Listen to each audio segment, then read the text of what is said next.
Penguin Random House Audio presents Baddest Man, The Making of Mike Tyson. This is the author, Mark Kriegel. This book is for Jenny Lumet. Prologue. Tennis Dad. Newport Beach, summer 2020. A copper-skinned girl in tennis whites works diligently on her forehand, a teaching pro feeding her a basket of balls. There's a beat to their ritual, a happy velvet thump.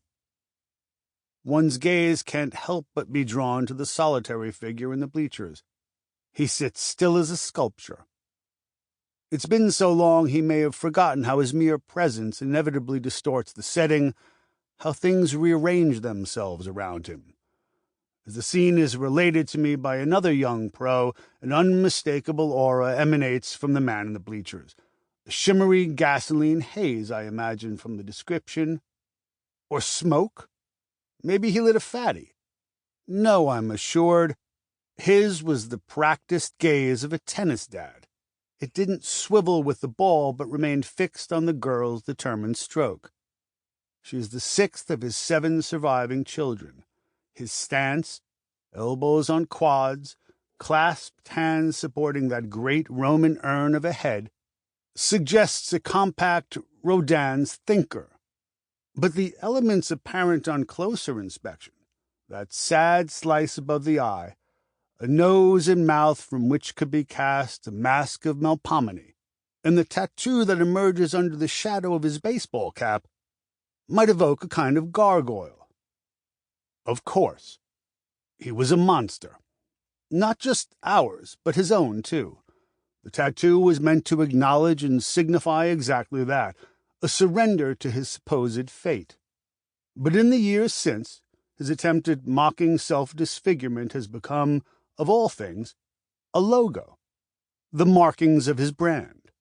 Mike Tyson has reconstituted himself as an avatar of bro culture. It's the greatest comeback I've ever seen. Not his booming eponymous marijuana business or the fawning celebs who appear on his podcast, but the idea of him here, so at home in the land of wealth and whiteness, a grand duchy of eternal sunshine and good dentistry, elective surgeries, and German cars. Like most of the locals, he's become an avid devotee of self-care.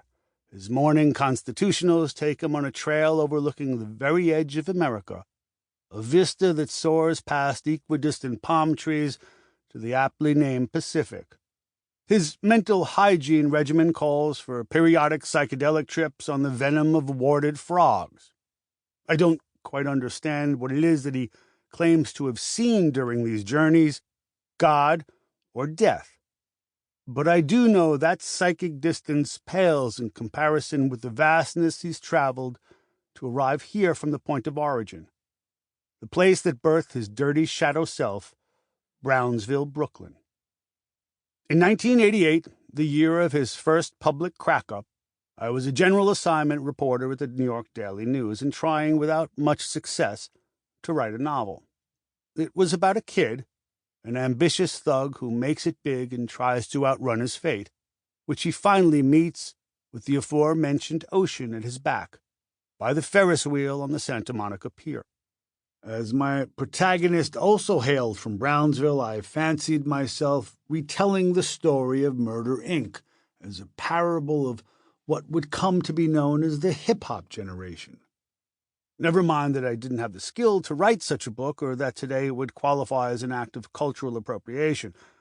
Eventually, my agent broke the news to me, more gently than some of my colleagues, that the conception itself was a non-starter. All perps weren't created equal. Italian gangsters? Yeah, he could sell that for sure. But black kids from Brooklyn? They didn't sell. There was a name for those kids, that ilk, if you will, all of them inevitably lumped together as if they constituted an urban phylum. You'd hear it in the police precincts, in the newsroom, and the bars where we retire after putting the paper to bed. Piece of shit. They were chain snatchers, pickpockets, muggers, dope slingers, and vandals. They prowled the subways in Times Square, armed with box cutters or posing as bait for chicken hawks, and were typically alumni of the notorious Spofford Juvenile Detention Center, 1221 Spofford Avenue, Bronx, New York. They were Tyson. Before he was Tyson, of course. He was a Grandmaster Flash lyric come to life. Tyson was the message. If Bernie Getz had capped him on the 2 train, no one would have much cared. Actually, more likely, there'd have been a smattering of applause. And don't let anyone tell you he was saved by the nice old white man. That, too, was a form of commerce, an existential bargain. The old man was a kind of wizard, half sage, half kook. He didn't merely make the delinquent child his ward, but inhabited his innermost thoughts, making the boy believe that he was a scourge from God. In return, Tyson was to consecrate his reputation, allowing the old man to live forever. And did I not, Tyson tells me? As long as people know my name, they're going to know his. My existence is his glory. Glory is a long shot in any boxing story. I cover fighters, and all but the rarest of them feel as though they were born to be destroyed.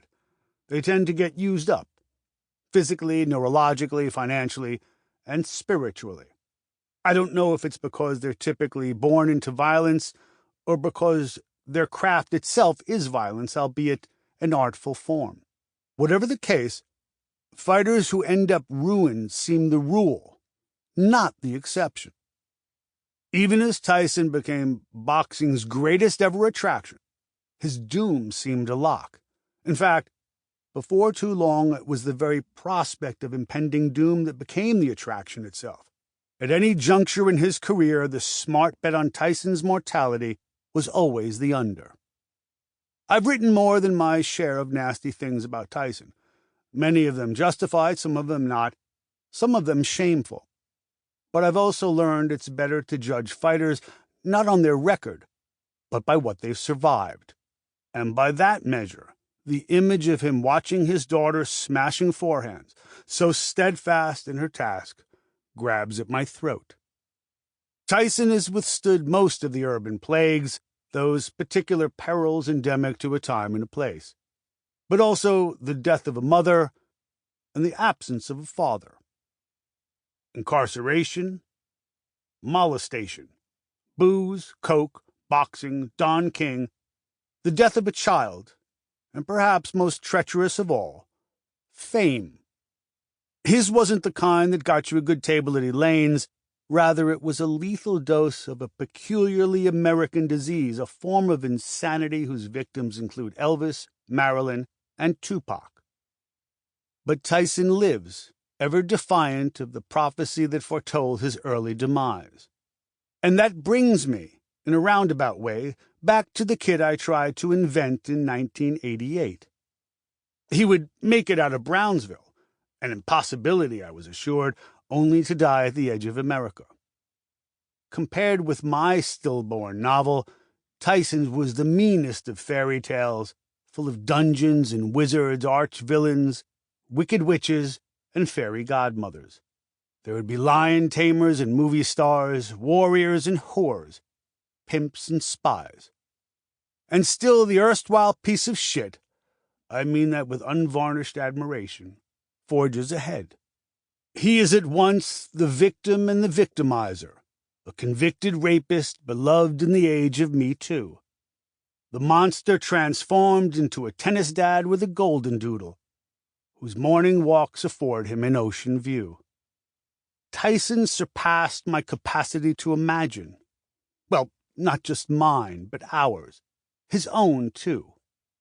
What follows began as a kind of essay, an attempt to explain the Tyson phenomenon, and became, perhaps inevitably, biography. There's a distinct anatomy to his fame. For even among those with no recollection of his prime, the sheer idea of him, the planet's baddest man, remains as potent as ever. Which brings me back to my informant, the 20-something tennis pro. He finds Tyson in the parking lot with his daughter. She's almost 12. At her age, Tyson was locked up. Sample complete. Ready to continue?